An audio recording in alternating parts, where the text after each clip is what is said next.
Muy buenas, bienvenido, bienvenida una vez más al canal de Artemisión, un espacio en el que hablamos de arte, de ciencias de las religiones y de corrientes espirituales. Ya sabes que si te apetece puedes visitarnos en nuestras redes sociales, nos encontrarás en Instagram como @artemisionblog, también en TikTok como artemision.es y también puedes visitar nuestro blog especializado en arte y humanidades artemision.es. En este episodio de Historia de la Astrología, tercera parte, vamos a aterrizar en Egipto y para ello nos basaremos en el volumen Astrología, una historia desde los inicios hasta nuestros días de Koku Bons-Tuckrat, profesor de la Universidad de Ámsterdam en la Cátedra de Historia de la Filosofía Hermética.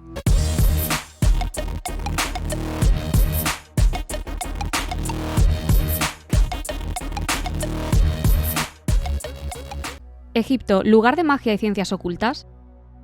Para los escritores griegos y romanos, Egipto era el país de los magos y las ciencias ocultas. Así parecían atestiguarlo sus impresionantes monumentos, testimonios de una cultura misteriosa y superior. También en los círculos esotéricos modernos, Egipto sigue suscitando una fascinación que se acerca más al mito que a la realidad, a pesar de que los hallazgos arqueológicos reales en lo que se refiere a astrología egipcia son sumamente escasos. La mayoría de estos hallazgos provienen de una época en la que Egipto estaba inserto en un crisol con la cultura helenística y romana, es decir, después del siglo III a.C. En esta época es difícil establecer elementos genuinamente egipcios, y la mayoría de investigadores creen que el conocimiento astrológico fue penetrando la tierra del Nilo a través de Mesopotamia y Grecia. ¿El mundo astral tenía relevancia? Recordemos que cuando nos referimos al mundo astral, estamos hablando del mundo de los astros. En este sentido, el papel destacado del Sol en los textos del Antiguo Egipto deberían sugerir la existencia de una dedicación muy fuerte al mundo astral en general, pero no fue así.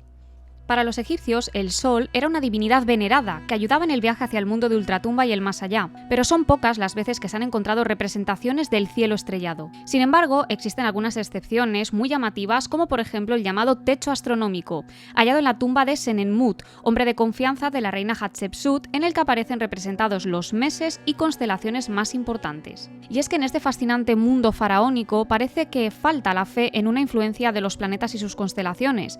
Si bien es cierto que se da a los planetas nombres de dioses, prácticamente solo aparecen en listas y, a diferencia de Mesopotamia, no desempeñan ningún papel para las representaciones religiosas. Los calendarios sí eran importantes. A diferencia del mundo astral, es decir, del mundo de las estrellas, los calendarios sí que eran importantes para los egipcios. Ya desde la primera dinastía se cuenta con una tabla de marfil donde se venera a Sirio como portador del año nuevo y de la inundación. Esta era la manera que tenían los egipcios de expresar que la crecida del Nilo hacia el final del verano era anunciada por la primera visibilidad o vista de Sirio en el cielo matutino. Hay que tener en cuenta que en el Antiguo Egipto el ascenso helíaco de Sirio tenía lugar el 20 de julio. En este tiempo también comenzaba el año solar egipcio, que tenía 360 días y 5 adicionales, los llamados epagómenos, considerados desde el punto de vista de la hemerología como especialmente peligrosos. Durante el Imperio Medio, es decir, del 2050 al 1750 a.C., los escasos testimonios de conocimientos astronómicos solo aparecen en el contexto de los calendarios y tienen una alta carga mitológica. Un buen ejemplo de ello son las tapas de sarcófagos cuya cara interna tiene grabados de lo que se llaman calendarios diagonales. Estos formaban 36 columnas y entre la columna 18ª y 19ª había grabado una imagen transversal de la diosa del cielo, una constelación de 7 estrellas, Orión y Sirio, y representaciones de los dioses Sat y Sebdet. Cada una de las 36 columnas llevaba un título y 12 nombres de estrellas que probablemente se usaban para medir con la mayor exactitud posible el tiempo. La doctrina de los decanos. Los decanos son determinadas estrellas y constelaciones situadas cerca de la elíptica a las que los egipcios asignaban poderes divinos. Entre ellos estaba la relación con el concepto Sai, que significa destino. Se creía que su influjo podía actuar de forma beneficiosa o perjudicial para el ser humano, y su doctrina o principios básicos aparecen por primera vez en las tapas de los sarcófagos mencionados anteriormente. En la cara interna de los sarcófagos, los nombres de las estrellas coincidían con las salidas de los decanos durante la noche. Cada 10 días, los decanos se corren en la lista un lugar hacia arriba para que aparezca abajo un nuevo decano, procedimiento que da lugar a la característica representación en diagonal. Esto hace plausible también la teoría, que sostienen algunos autores, de que los calendarios eran en realidad relojes astrales. Los decanos como señores del universo. Volviendo al poder divino de los decanos, estos aparecían muchas veces como seres peligrosos de los que había que protegerse con amuletos, hasta que en el 850 a.C. se los comienza a valorar positivamente. Por ejemplo, en la tumba de Osorcón II se hallaron imágenes y brazaletes donde se representaba a los decanos con forma de víbora o cabeza de león, junto a Osiris, Horus, Tot, Isis y Neftis. Todo apunta a que los egipcios los consideraban los protectores de los difuntos. Por otro lado, antes de denominarse decanos como tal en la época helenística, estos eran designados como señores del universo, elementos del mundo u observadores de las horas. Los griegos se referían a los decanos de manera técnica para hablar de la división de cada segmento zodiacal de 30 grados en 3 decanos de 10 grados cada uno. Se cree que el término provenía del ámbito militar, donde un decano era un jefe que tenía bajo su mando a 10 soldados en los barcos policiales que surcaban el Nilo. La melotesia.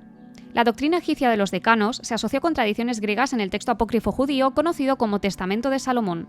Dichas tradiciones griegas relacionaban a los planetas con los signos del zodíaco y las partes del cuerpo. Esta doctrina se conoce como melotesia, siendo la melotesia decanal en concreto la de origen egipcio.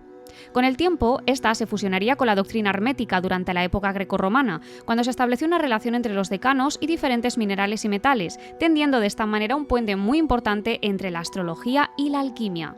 Hermes Trismegisto. En la época helenística, es decir, la que va desde el 323 al 32 a.C., algunas antiguas tradiciones egipcias se asociaron con la tradición y mitología griegas. La vinculación más importante se dio entre el dios egipcio Tot y el dios griego Hermes, divinidades relacionadas con el arte de la escritura, que era muy importante para la función sacerdotal, y la revelación de verdades ocultas. A Hermes Tot, a partir del siglo III, se le conoció con el nombre de Hermes Trismegisto, que significa el 3 veces grande Hermes. En la literatura antigua se le consideró como el dios que reveló a sus sacerdotes iniciados la tradición esotérica, oculta y mágica, es decir, aquellas enseñanzas sobre ciencia, escritura, astronomía y astrología. En este contexto hay que distinguir entre el género de lo hermético, donde Hermes tiene un papel destacado, y el denominado Corpus Hermeticum, que es una colección muy concreta y específica de textos después de Cristo, hallada en la comunidad cristiano-gnóstica de Nag Hammadi, en el Alto Egipto. Género de lo hermético. Respecto al género que llamamos hermético, los textos son muy dispares y tienen muchas variantes. Por ejemplo, está el caso de Pseudo-Manetón, un escrito probablemente de época tolemaica, fundada en el 323 a.C., que habla acerca del dios que esculpió sus enseñanzas sobre los efectos de las estrellas en columnas y muros de los templos egipcios. O por otro lado, la vasta literatura que se ha escrito bajo el nombre de Hermes a la que se refiere Clemente de Alejandría. Por cierto, Hermes es un nombre pseudoepigráfico, es decir, que consiste en adjudicar o firmar un documento con el nombre de alguien famoso. Clemente de Alejandría decía que existieron 42 libros de Hermes, de los cuales 4 estaban dedicados a las enseñanzas sobre los astros, y que los sacerdotes debían aprender de memoria y tenerlos siempre en los labios. También hay que tener en cuenta que bajo el nombre de Hermes se hace alusión a todas las obras que cubren magia, alquimia, astrología y filosofía del Egipto helenístico. Estos escritos tenían en común el hecho de que partían de la filosofía grecorromana, que habla de la correspondencia entre el macrocosmos y el microcosmos, eso que afirma el Kybalión, es decir, el libro que sintetiza la filosofía hermética de lo que es arriba es abajo y lo que es adentro es afuera. Corpus Hermeticum. Respecto al Corpus Hermeticum, que es una colección de 24 textos sagrados escritos en lengua griega después de Cristo, que contienen los principales axiomas y creencias de las tendencias herméticas, pues para los cristianos gnósticos del Nag Hammadi, Hermes Trismegisto fue un sabio egipcio que había anunciado en sus doctrinas la salvación por Jesucristo, y para ellos la astrología era una disciplina sagrada que no se oponía a la doctrina cristiana.